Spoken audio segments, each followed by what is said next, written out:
Students को मेरा शुभ नमस्कार। प्यारे बच्चों और पेरेंट्स, आप सब लोग कैसे हो? मैं आशा करती हूँ कि घर पर ही रहते हुए आप सब लोग कुशल होंगे,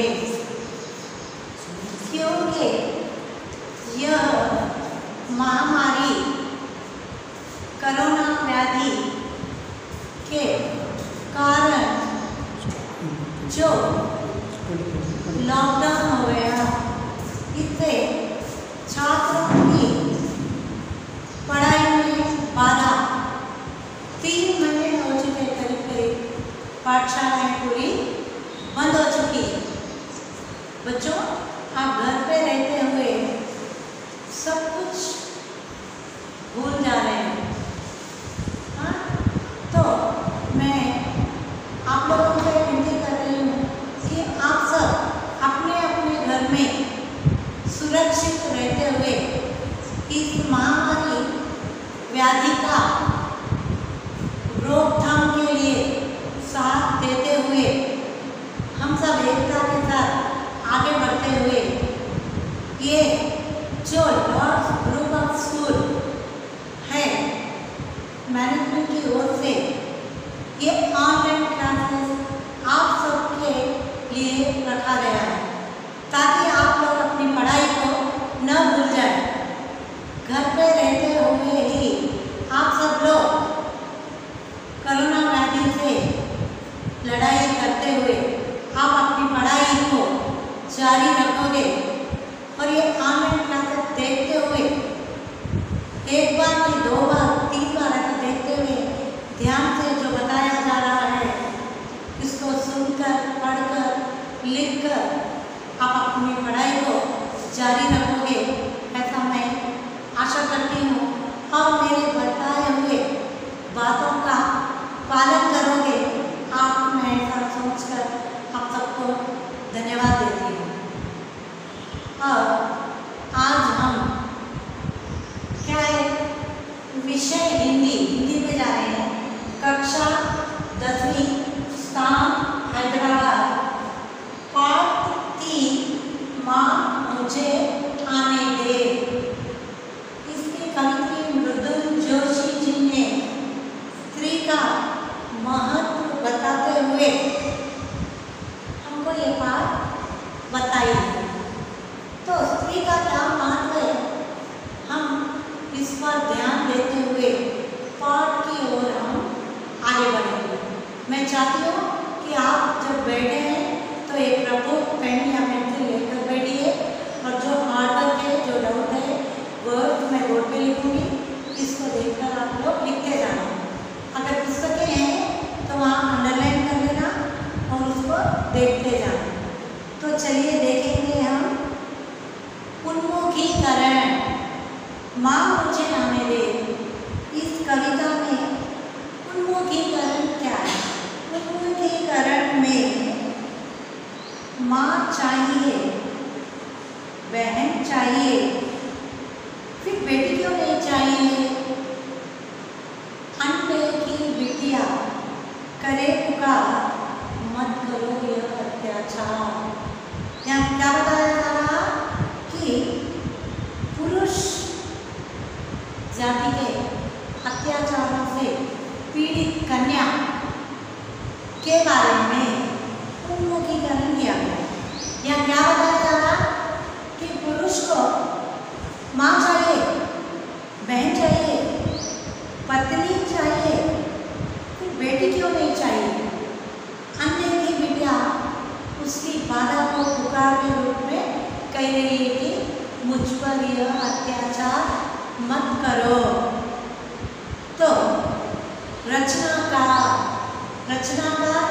रचना को करने वाला, तो उन्होंने यहाँ पर आजन्मी और भ्रूण कन्या का वर्णन दिया।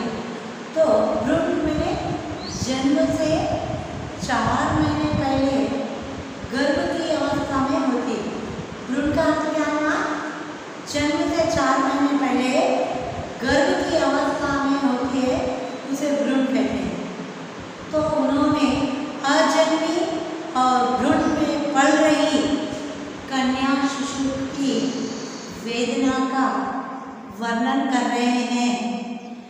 मार्मिक वर्णन कर रहे हैं। मैंने मार्मिक बताया है, वेदना, वेदना का अर्थ बाधा, तकलीफ। मार्मिक, मार्मिक मैंने हृदय को स्पर्श करने वाली। तो यहाँ पर बताया गया शिशु कन्या, यहाँ के रचनाकार क्या है, शिशु कन्या के माध्यम से कहते हैं कि पुरुष को समाज का ममता और समाज की ममता और प्रेम के लिए, ममता और प्रेम के लिए क्या चाहिए, माँ चाहिए। और बचपन में ही घर पर प्यार लुटाने वाली बहन चाहिए। माँ का प्यार के लिए माँ चाहिए और बहन का प्यार के लिए बहन चाहिए। आजीवन भर, मैंने जीवन भर साथ देने वाली पत्नी चाहिए, क्योंकि संतान को देकर परिवार की वृद्धि करने के लिए। तो माँ, बहन और पत्नी के रूप में स्त्री को पुरुष स्वीकार करते हैं, परंतु जब बेटी की बारी आती है तो उसको गर्भ में ही खत्म कर देते हैं। क्या कर देते हैं, उसको गर्भ में ही खत्म कर देते हैं। तो आप देखेंगे हम लोग इस बात के प्रश्न की ओर, ये उन्मुखीकरण के प्रश्न की ओर देखेंगे। अंडे की बिटिया क्या कहती है, अंडे की बिटिया क्या कहती है। अंडे की बिटिया उन पर होने वाले अत्याचार रोकने के लिए पुकारती है। अंडे की बिटिया उन पर होने वाले अत्याचार रोकने के लिए पुकारती है। इन पंक्तियों से क्या संदेश मिलता है, इन पंक्तियों से आपको क्या संदेश मिलता है। नारी के बिना समाज की कल्पना असंभव है। नारी के बिना हम कुछ भी कल्पना नहीं कर सकते। हमें तुरंत भ्रूण हत्याओं को रोकना बेहद जरूरी है। भ्रूण हत्या सामाजिक और मानवीय अपराध है। तो तीसरा प्रश्न देखिए, नारी के बिना समाज की कल्पना असंभव है। इस पर हम अपने विचार रखना है। नारी के बिना क्या है, समाज की कल्पना असंभव है। इस पर अपने विचार लिखना है। तो देखिए क्या लिखना है, मानव सामाजिक प्राणी। सामाजिक मैंने समाज में रहने वाला प्राणी। समाज परिवारों से बनता है। समाज कैसे बनता है, एक परिवार से दो परिवार, दो परिवार से तीन, तीन से ऐसा आगे बढ़ते बढ़ते समाज परिवारों से ही बढ़ता है। और परिवार को बढ़ाने वाली स्त्री है, यानी लड़की। औरत के बिना किसी परिवार की कल्पना भी हम नहीं कर सकते। औरत ही परिवार की नींव डालने वाली होती है। उदाहरण के लिए मैं आपको बताए, शिव क्या है, शक्ति के बिना, शक्ति के बिना अधूरा है। शक्ति मैंने पार्वती। शिव को क्या कहते हैं हम लोग, अर्धनारीश्वर कहते हैं। शिव को क्या कहते हैं, अर्धनारीश्वर कहते हैं। तो वहाँ पर शक्ति नहीं है तो शिव कुछ नहीं। देखिए स्त्रीलिंग में ई का उपयोग किया जाता है। अगर स्त्रीलिंग में ये शिव में से स्त्री ई की मात्रा को जब हम हटा दे रहे हैं तो ये शव बन जा रहा है, तो वहाँ कुछ महत्व नहीं रहेगा। उसी तरह और उदाहरण देखिए, सूर्य, प्रकाश के बिना सूर्य अधूरा है। किसके बिना, सूर्य के बिना प्रकाश अधूरा है।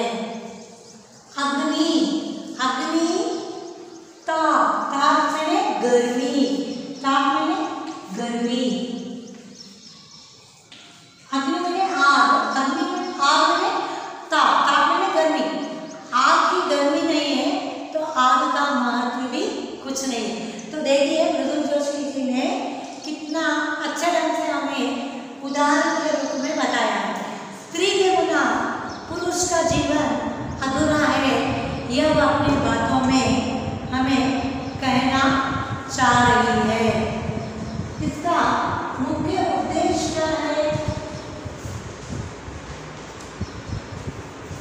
इस कविता का उद्देश्य, मैंने कवित्री, इसका उद्देश्य छात्रों को कई कविताएं लिखी, जैसे सुमित्रा नंदन जी ने प्रकृति का वर्णन किया, ऐसे कई हैं। हम पहली कविता में प्रकृति सौंदर्य का वर्णन पढ़े, और यहाँ पर इस कविता में एक शिशु कन्या का स्त्री के महत्व के बारे में पढ़ रहे हैं। तो हर एक रचनाकार अपनी अपनी रचना को अलग अलग ढंग से करता है। तो उनका क्या उद्देश्य है हम याद रखें, क्या है? मुक्तक, मैंने ऐसे ही महत्व कविताओं के जो उसके माध्यम से, मैंने इस कविता के माध्यम से भ्रूणहत्याओं का विरोध करने का प्रयास किया जा रहा है। समाज स्त्री और पुरुष दोनों का साकार रूप है।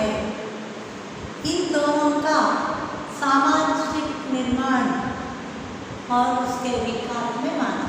स्त्री जैसे एक साइकिल रही थी,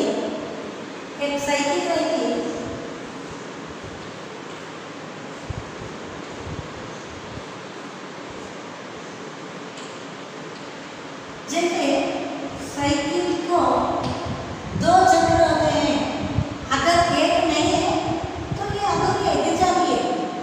इसीलिए स्त्री और पुरुष एक गाड़ी के दो पहलू है, दो पहिए हैं। जब परिवार को आगे बढ़ाना है तो दोनों का भी महत्व होना जरूरी है। जिस तरह पुरुष का समाज में महत्व है, उसी तरह स्त्री का भी महत्व होना चाहिए। तो यहाँ पर मृदुल जोशी जी ने लिंग भेद का डटकर विरोध किया है, लिंग भेद का डटकर विरोध किया है, और भ्रूण हत्याओं को रोकने के लिए और बालिका शिक्षा को प्रेरणा देने के लिए, प्रेरणा देना, एनकरेज करना, उत्सुक करना, इस कविता का उद्देश्य यहाँ पर यही बताया गया है। तो हम अब विषय प्रवेश देखेंगे। विषय प्रवेश में स्त्री और पुरुष दोनों समान रूपी शक्ति के दो रूप है। आप लोगों को मैं यहाँ बता दिए शक्ति पहलू, इसको आधारित मानकर आप लोग ध्यान से समझने की कोशिश कीजिए। स्त्री और पुरुष दोनों समान रूपी शक्ति के दो रूप है समाज के निर्माण में। मैंने जब एक स्त्री से एक परिवार से दूसरा परिवार बढ़ता है, दूसरे से तीसरा, जहाँ पर एक स्त्री पढ़ी लिखी होती है तो वो जाकर दूसरे परिवार को भी पढ़ाने की कोशिश करती है। तो हमारे स्त्री को बहुत ही यहाँ पर महत्व दिया गया है। वेदों में स्त्री की तुलना देवी से की गई है। कहते हैं कि जहाँ पर नारी का वास होता है वहाँ पर देवता रहते हैं। तो सामाजिक विषमताओं के कारण, यानी सामाजिक विषमता, कई विषमताएं हैं। देखिए आप लोग उदाहरण के लिए देखिए दहेज प्रथा। दहेज प्रथा है, अगर घर में एक से अधिक लड़कियां हैं तो पिता गरीब होता है, लड़की को दहेज नहीं दे सकता, और एक से अधिक है उसको पढ़ा नहीं सकता, उसको परिवार में न्याय नहीं दिला सकता। ये सोचकर वो गरीब होने के कारण, दहेज के कारण ही उसको भ्रूण में ही हत्या कर देता है। तो ऐसे कई अंग्रेजी शिक्षा की बढ़ोतरी के कारण भी ये भ्रूण हत्याएं की जा रही है। इसलिए मेरा कहना है कि भ्रूण हत्या सामाजिक और मानवीय अपराध है।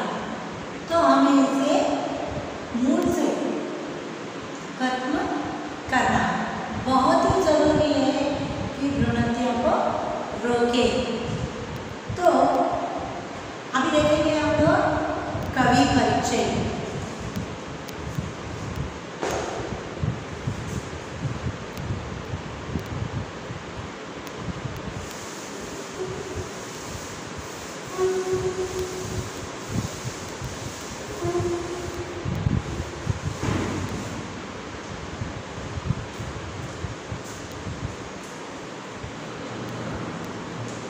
कवि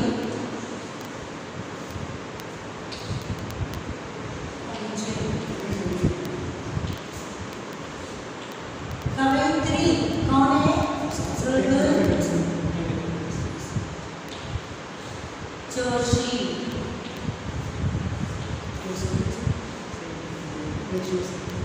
उनका जन्म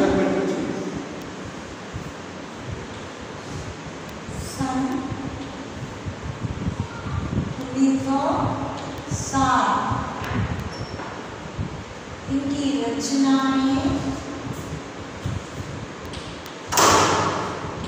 रचनाएं आम आदमी,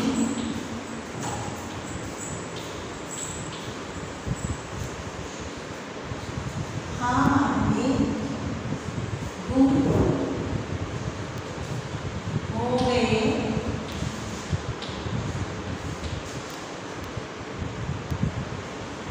अर्थ की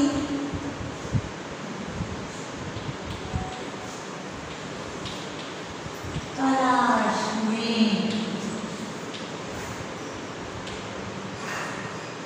इनकी विशेषता नारी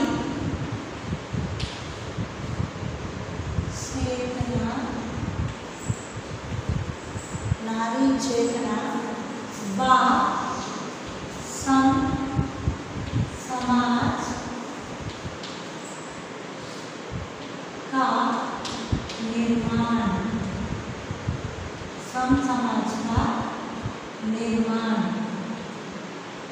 समाज का निर्माण। तो देखिए छोटी छोटी बातें ही इसमें भी देखिए, अर्थ की तलाश में मनुष्य क्यों गुम हो गया? अर्थ की तलाश में। तो यहाँ पर क्या बताया गया? अर्थ की तलाश में। आजकल मनुष्य क्यों गुम हो गया? अर्थ का मतलब क्या है? धन, दौलत, पैसा।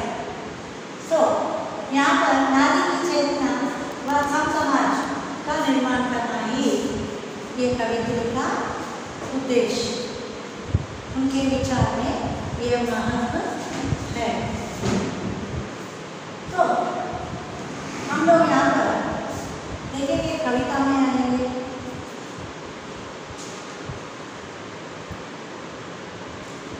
फर्स्ट प्यारा देखेंगे ना,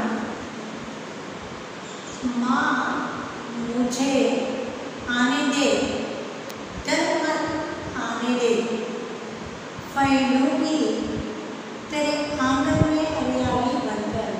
कैसे बैठा चली? तेरे आंगन में हरियाली बनकर।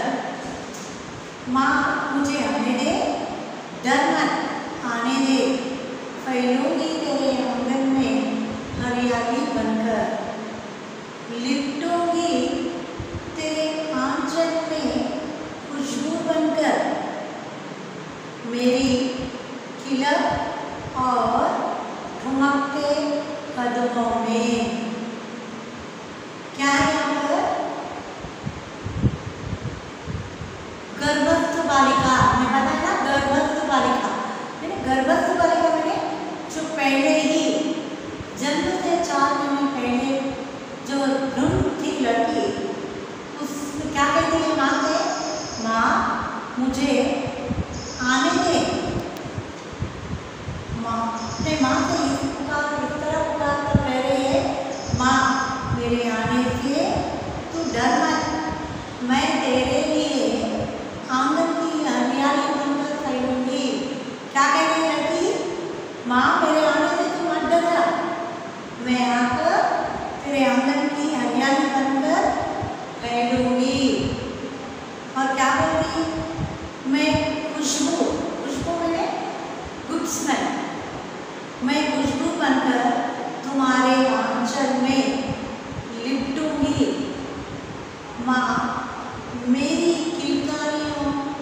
और ठुमकते कदमों से घर का सारा बिखर जाएगा अंधियारा। तो लड़की क्या बोल रही है, जब सन्नाटा बिखर जाएगा, वो सन्नाटा नहीं अंधेरा, तो लड़की क्या बोल रही है, माँ मुझे इस संसार में आने दे। लड़की क्या बोल रही कि मुझे पहले तू जन्म दे दे, मुझे तू इस संसार में डाले, मेरे आने से तू डर मत, मैं तेरे आंगन में हरियाली बनकर निपटूंगी और खुशबू बहकर मैं दूंगी। तो इस पैरा का आप जी क्यों देखेंगे हम लोग,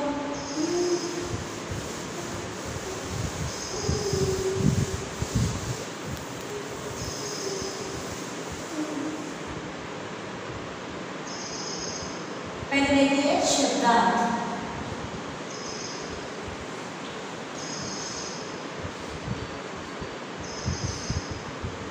डर, भय, कायरा,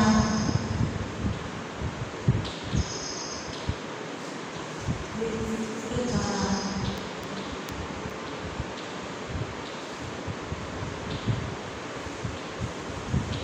विस्मृत होना, आंगन,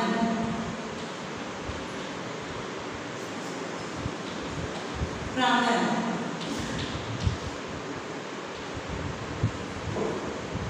लिपटना,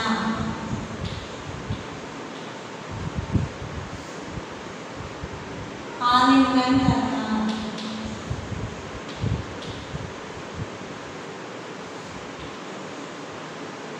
आलिंगन करना, आंचल,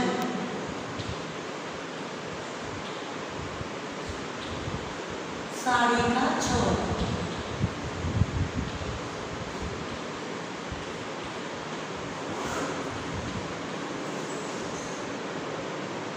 तिलक, तिलकारी,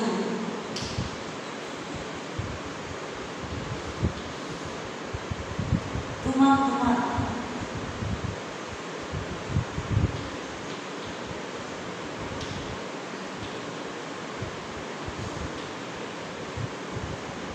ढक्कन भरी गुच्छा,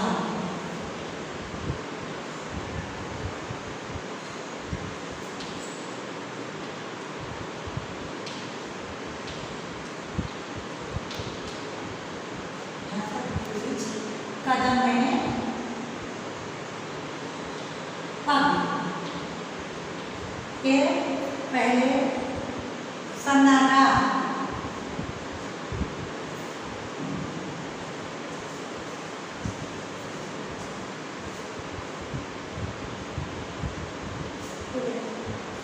एक मिनट बाकी है, एक बार एक्सप्लेन करो। ओके, तो यहाँ पर देखिए सन्नाटा, खामोश, खामोश। तो इसमें हम लोग